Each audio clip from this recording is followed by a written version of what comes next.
Hello and welcome to the third video in our series on trauma-informed practices. We want to thank the Second Harvest Food Bank of Southern Wisconsin for sponsoring the creation of these videos. In this video, we will be taking what we learned in the last two videos and using that information to apply a trauma-informed approach to supporting our neighbors. Let's review what we've covered so far. In video 1, we covered the basics of trauma, stress, and adversity, but also resilience and positive experiences. We talked about the window of tolerance and how having support and care widens our window, while experiencing frequent stress shrinks it. Remember that when we are pushed outside of our window of tolerance, it's an automatic response, and we find ourselves in hyperarousal, also known as fight or flight, or hypoarousal, also known as fawn or freeze. These emotional states can elicit behaviors that come off as difficult or challenging, such as anger, anxiety, hypervigilance, or chaotic energy, but also depression, apathy, shame, or lack of motivation. In video 2, we went over trauma-informed principles that we can enact in our distributions through actionable changes. The principles were safety, trust, transparency, voice and choice, and collaboration and mutuality. We also talked about tools that we can use to internally get in touch with our own emotional state, self-attunement and awareness, and reframing, which can be used to approach difficult situations with compassion and curiosity. When talking about trauma-informed customer service, we will refer back to the window of tolerance, these trauma-informed principles, and the internal tools that we can use to show up as our best selves to our work in food security. Now in this video, we will discuss how we can prevent conflict at our sites through high-quality, trauma-informed neighbor support. We'll share actionable ways that we can address power imbalances at our distributions, and we'll provide you with frameworks to follow in difficult situations so that all parties feel heard and respected. When talking about supporting our neighbors, it's important to understand that tense situations are part of or a result of emotional escalation. Here is a typical curve of emotional escalation. We start calm, and then we are pushed into emotional escalation because of a threat, whether it be one that is physical, emotional, or mental. Our emotions continue to escalate, and we get pushed towards the edge or out of our window of tolerance. Then we hit a peak, after which our emotions return to their resting state of calm, and we move back into our window of tolerance and find balance once again. When it comes to neighbor support and providing a smooth experience, we want to ideally avoid escalation altogether. Once someone starts to escalate, and especially as they reach the emotional peak, it can be really difficult to calm them down. This causes further challenges in your interactions with them and perhaps for the greater distribution and other neighbors as well. So preventing conflict before it can escalate is far more effective and results in better outcomes than trying to de-escalate once a conflict has taken hold. If we think about emotional escalation and the peak we see here as a bomb, we will have a much better outcome if we can defuse the bomb before it goes off, rather than trying to find cover once it's going to explode. Conflict prevention is defusing the bomb, and de-escalation is like trying to find cover at the last minute. Conflict prevention takes place in the calm state of the curve before any tension has had a chance to take hold. In this area, we do our best to prevent threats, which can cause someone to emotionally escalate. Threats may be physical or emotional. Although we may not recognize something as a threat, if it feels threatening to a neighbor, their experience is real and should be cared for. A threat can be like someone cutting them in line, being spoken down to or addressed in a short, disrespectful tone. They may feel physically threatened or see indications that food is running out, or maybe they're scared they might not receive their allotment for that day. These are just a few examples, but I hope they highlight how a threat may not be something that we, as staff or volunteers, quickly see or understand.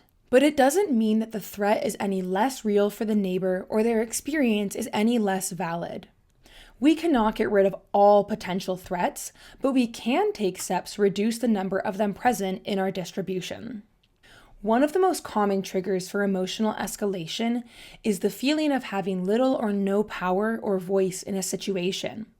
This can make even small interactions, such as the tone of someone's voice, feel threatening.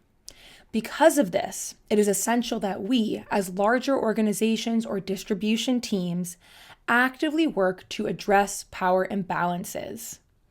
Even if we share similarities with our neighbors, whether it be through community, background, or life experiences, power imbalances still exist when one group has access to something that another group needs, such as housing, healthcare, employment, or, in our case, food.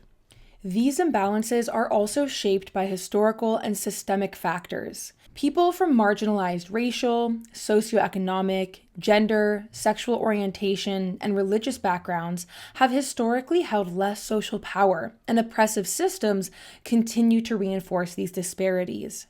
As a result, neighbors who belong to these groups may be more attuned to subtle cues that reinforce their lack of power in social interactions. When we support a food distribution, we inherently hold more power in our interactions with neighbors, even if we ourselves belong to historically marginalized communities. It's important to acknowledge that holding power does not mean we are to blame for these imbalances. However, it does mean we have a responsibility to be mindful of them. Take a moment to reflect on a tense situation you have witnessed or experienced at a distribution. How might power imbalances have contributed to or escalated the tension there? With power comes responsibility. As people committed to ending hunger and fostering positive community experiences, we must do our best to minimize power gaps and create equitable, dignified interactions. Recognizing power imbalances is the first step in preventing conflict. But beyond awareness, what concrete actions can we take to address and reduce these disparities? The first thing we should aim to do is to build trust. And a key aspect of building trust is transparency. Transparency in a distribution setting means openly and willingly sharing information with the people whom that information affects. A big part of transparency is clear communication of policies and procedures.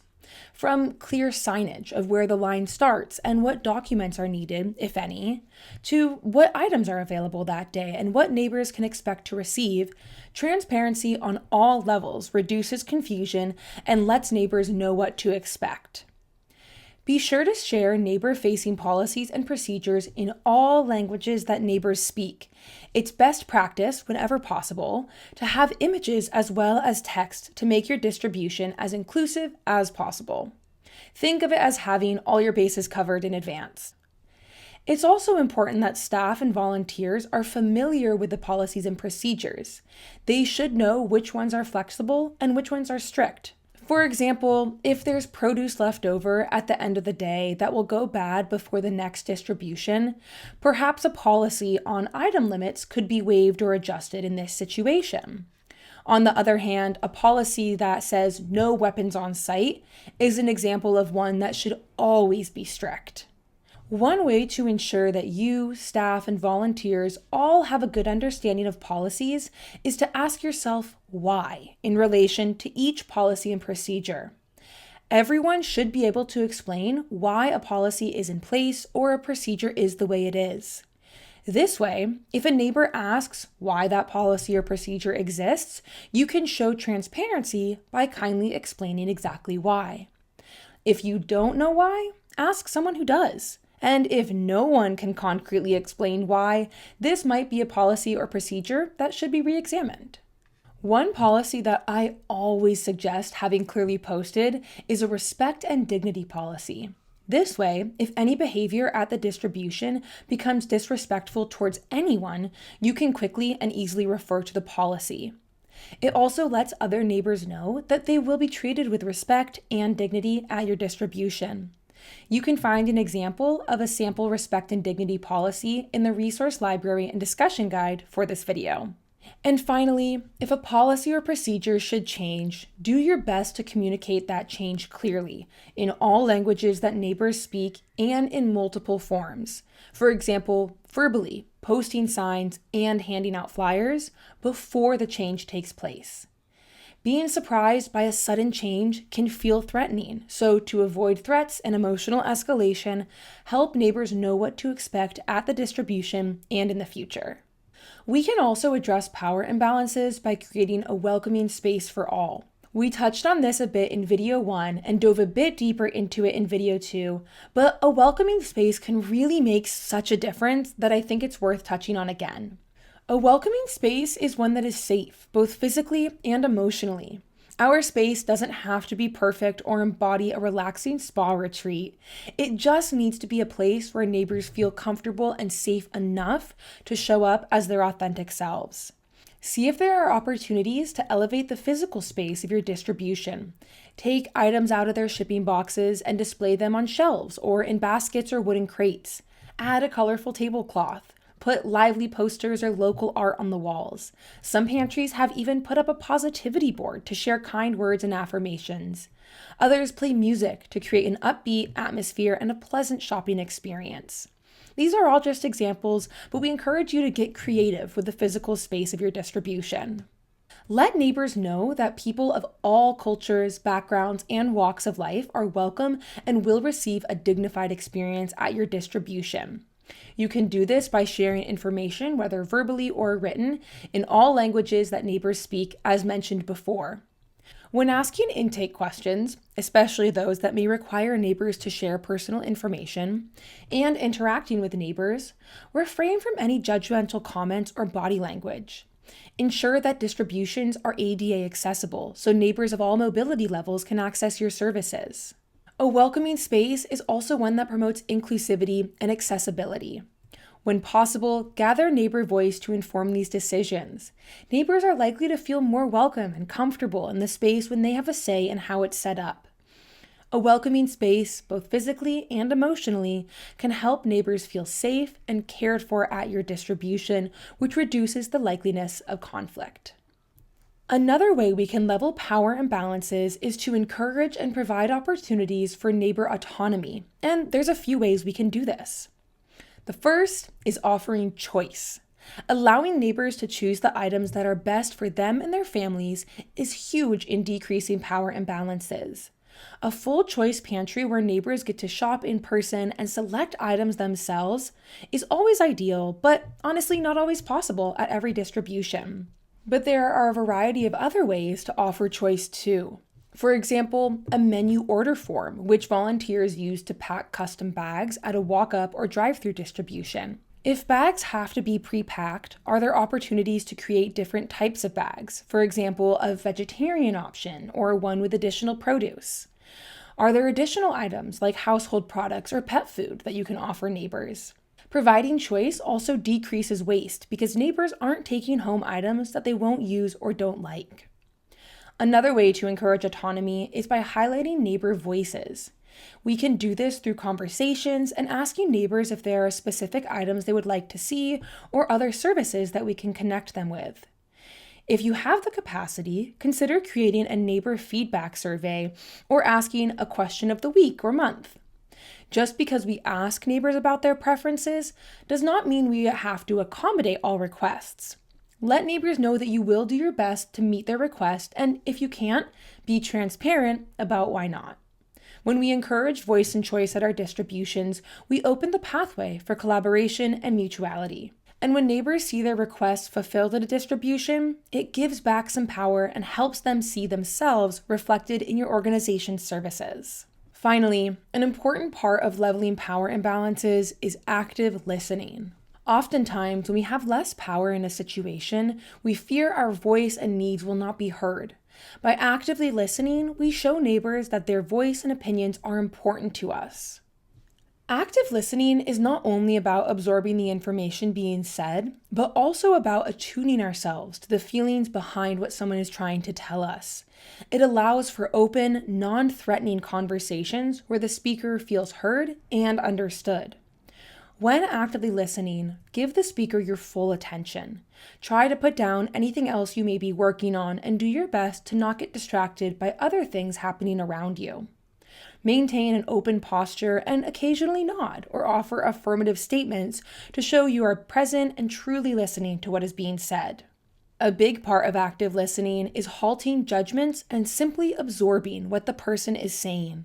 We don't want to be forming a rebuttal in our mind while they are speaking, and we certainly don't want to interrupt them. Active listening requires us to put our assumptions, rebuttals, and preconceived notions to the side and approach the situation with curiosity and compassion and meet the neighbor where they are at. We can use a technique called looping as a framework to take us through the active listening process.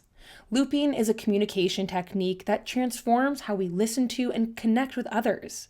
Used by conflict mediators and psychologists, looping builds trust, creates clarity, and encourages curiosity even when there is disagreement. The first step is simply listening. Use the points made previously about limiting distractions and maintain an open and inviting body posture. Then we paraphrase or share back a summarized version of what we heard the other person say. Next, we check in to see if we got it right.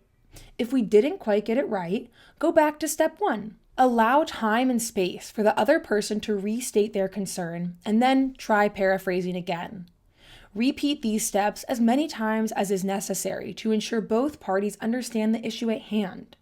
By showing understanding of the issue, you also show understanding of the neighbor's feelings. Once you are sure you understand the problem, see if you can dive a little deeper. Oftentimes, the issue at hand stems from something else, like we saw on the iceberg slide in video 2. Providing the space for the neighbor to share more, if they are comfortable, reinforces that their authentic self is welcome at the distribution and that their voice matters. This is also a good time to ask how they would like the issue resolved, and we'll talk more about solving a problem in just a moment.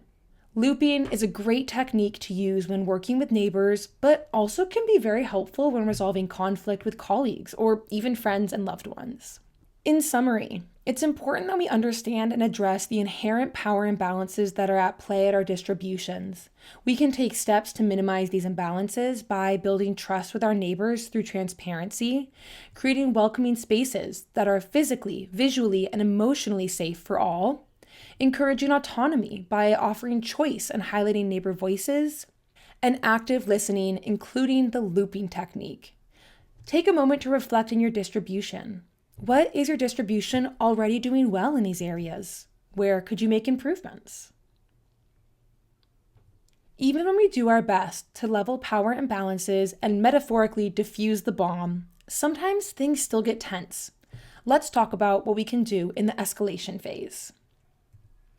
If we remember the window of tolerance from video 1, remember that people who have experienced frequent stress and adversity may have a smaller window of tolerance and can be easily pushed out of it, or they may already be stuck outside of it.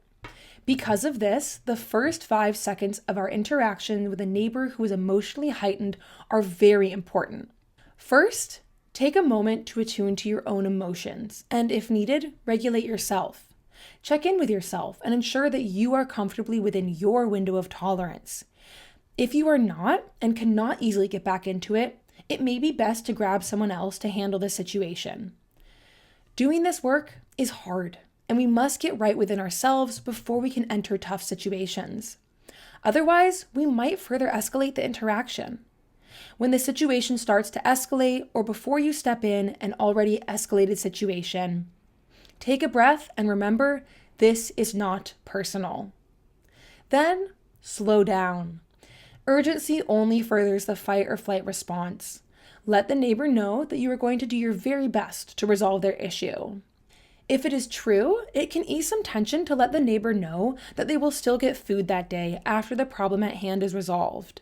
If it is possible that they won't be able to get food, for example, if they are breaking strict policies that create an unsafe environment, don't promise this. Enter the situation with a smile and a positive attitude. It goes a long way and prevents neighbors from feeling like a burden. Maintain an open and relaxed posture. If the neighbor is elevated and upset, remain calm and avoid matching their emotional level. It will only enhance the agitation of the situation. Be the calm to their storm. When possible, use their name. If you don't know it, introduce yourself first and then ask their name. Being on a first name basis conveys a level of trust and respect. And finally, give the neighbor your full attention. This is a great time to tap into active listening and looping. When addressing an issue or working to de-escalate a tense situation, consider using the LAST acronym. This stands for Listen, Acknowledge, Solve, and Thank. We just covered active listening, and this is a great time to try out the tool that we just discussed, looping. And here are a few more ways that you can show you're listening. Make eye contact. This shows that you're engaged. About 3 seconds of eye contact is what most people are comfortable giving and receiving. Be empathetic and non-judgmental. Don't judge or dismiss the feelings of the person in distress. Be aware of your body language. Avoid crossing your arms or making big physical movements. Stand about 1 arm's length away. Smile, have your hands relaxed at your side, and occasionally nod or provide small verbal affirmations like, okay, or sure, which lets the other person know that you are listening but does not interrupt them. Maintain an even volume of voice, even if the other person raises their voice or yells. Speak calmly and respectfully. After listening, restate the neighbor's concern to make sure you understood, like we just discussed in looping. Facts are important, but how a person feels is really at the heart of the matter. Then acknowledge. Acknowledgement is not a declaration that the person is right in their action. It's a way to show someone empathy and understanding, and it validates the neighbor's concern. Acknowledgement shows that you understand the situation or issue at hand has been challenging for them. This understanding and validation is very important when it comes to leveling power imbalances. And validating the neighbor's concern doesn't mean that they're right and you or the distribution are wrong, but it does greatly impact how the rest of the interaction may play out. Even though they may be demanding something that's unreasonable, hear them out and affirm that their complaint has been heard and is being taken seriously. Now, to solve the issue. First, be realistic in how you can solve the problem. Never overpromise, because this can cause problems down the line or broken trust in the future. Refer to policies and procedures to ensure you are following guidelines and not offering a solution that is unlikely to happen. This may be a situation in which the neighbor asks you why a policy is the way it is. And remember, it's important that you're able to explain the reasoning to them. This also lets them know that you aren't making up rules to target them. Following established procedures takes some of the burden off of you as the individual when you are just following the distribution's policies. If possible, narrate your problem-solving process. Let them know the steps you are taking to find a resolution. This aspect of transparency and inclusion is very important to a trauma-informed approach. Allow time for decisions. When a person is upset, they may not be able to think clearly. Give them a few moments to think through what you've said and ask any questions that they might have. Sometimes we can't solve the issue, and if that's the case, it's important to be clear and transparent about why. Help them understand why this issue can't be solved, so it doesn't feel like you're arbitrarily telling them no. And remember to refer back to those policies and procedures. When saying no, express empathy. Let them know you understand that this must be frustrating for them. A clear, empathetic no is better than a wishy-washy no that leads them on. Finally, thank the neighbor for bringing this issue to your attention and their patience while you solve the problem. Whatever it might be, find a way to end the interaction on a positive note. A thank you shows gratitude. A thank you doesn't mean they are right and you or the distribution are in the wrong. It just acknowledges and validates the challenge at hand. A thank you can create a positive experience. And as we mentioned earlier, positive experiences can have just as big an impact in our lives as adverse experiences. Ending with a thank you can also help level power imbalances. Now, if a tough situation continues to escalate and reaches a peak, this is the part in the bomb metaphor where we have to metaphorically take cover. The peak is the point in which we do our best to mitigate any further harm from and to our neighbors. Hopefully, we rarely or never have to reach the emotional peak, but it's good to be prepared just in case. In this case, it's really important that we have a plan. And this is another example of why it's so important to have robust policies and procedures so everyone knows what to do if a situation reaches an emotional peak. Calmly tell the neighbor that you aren't able to assist them or resolve their issue right now, but you'll be happy to help them at another time. Now, asking someone to leave is a really hard thing to do, and we'll dive into some tips and tricks for doing it in the best way possible in just a moment here.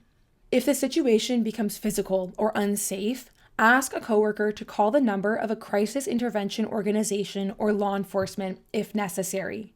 See if there are community organizations in your area that specialize in non-violent crisis intervention.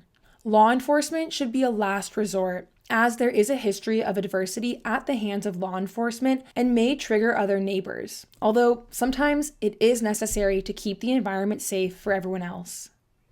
Finally, acknowledge that this has been a difficult situation or interaction. Acknowledging that the situation has been difficult and is not what the neighbor hoped for can still provide validation and show understanding. When a neighbor's behavior or actions have created an unsafe environment for others, asking them to leave can be pretty hard. But even if we have to say something hard, we can do it respectfully and leave the door open for future positive interactions. We want to do our best to speak evenly in volume and cadence. We want to express sadness. This one is big, even if we don't feel sad. It lets them know that you're sorry you have to say or do this, and this shows empathy. Try to provide them with options. See if there are other avenues you can take before asking them to leave. It might be as straightforward as, if you aren't able to change your behavior, I'm really sorry, but I will have to ask you to leave. And things we want to avoid are things like yelling. Remember, this will just further escalate the situation. Using sarcasm. Sarcasm might make the neighbor feel like you aren't taking the situation seriously. Interrupting. This, like yelling, will just further escalate the situation. Using short, clipped speech that indicates you're frustrated, rushing the process, irritated, or exerting authority. Try to speak evenly in volume and cadence. And finally, try not to rush them, especially once they have agreed to leave. Even if they are metaphorically dragging their feet, you achieved a great feat in getting them to agree to leave. You don't want to start another disagreement by rushing them. If any situation escalates, whether it reaches a difficult peak or is able to be de-escalated before that point, there will then be a return to a resting state. If we think about this in relation to our window of tolerance, this is the return back into our window of tolerance if we were pushed out. And then there is recovery. This is also the time to repair. Being trauma-informed does not mean you are perfect and will never make a mistake, but it does mean you are willing to repair when harm has been done. After a tough situation, be kind to yourself. Just like we talk about giving grace and compassion to others, give that same grace and compassion to yourself. Debrief and reflect. You may want to reflect on your own, or it could be helpful to debrief the situation with someone you trust, whether it be someone at the distribution or with a close friend or loved one. Think through the interaction and try to see where that situation took a turn towards conflict. Was it something you said, something happening in the environment that made the neighbor feel threatened? What made the neighbor have been feeling in that instance? Remember that image of the iceberg and reframing. What else could have been going on that influenced the situation? Try to keep judgment of yourself or others at bay while reflecting. Then make a plan for next time.